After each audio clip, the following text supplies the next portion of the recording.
নামাজ ত্যাগ করলে, নিয়মিত আদায় না করলে তার উপর 15টি আযাব নাজেল হবে।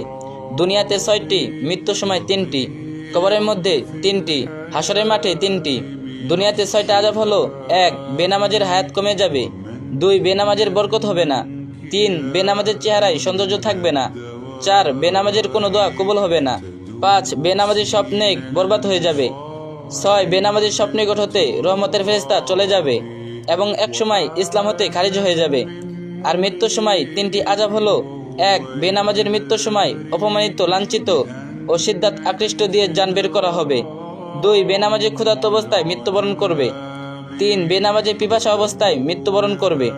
আর কবরের মধ্যে 3টি আযাব হলো: 1. বেনামাজির কবর চেপে আসতে থাকবে এবং তাকে পিষতে থাকবে, এতে তার এক পাঁজরের হাড় আরেক পাঁজরের সাথে মিশে যাবে।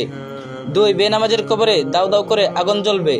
সর্বশেষ হলো বেনামাজের কবরে বিরাট বিরাট সাপ এসে ভরে যাবে এবং এক ফেরেশতা এসে জোরে জোরে গুরুত্ব মারতে থাকবে। হাসরের মাঠে 3টি আযাব হলো: 1. বেনামাজিকে আল্লাহ তাআলা গজবের সাথে ডাকবেন এবং বিরাট এক সাপ এসে তার খোঁজ করতে থাকবে।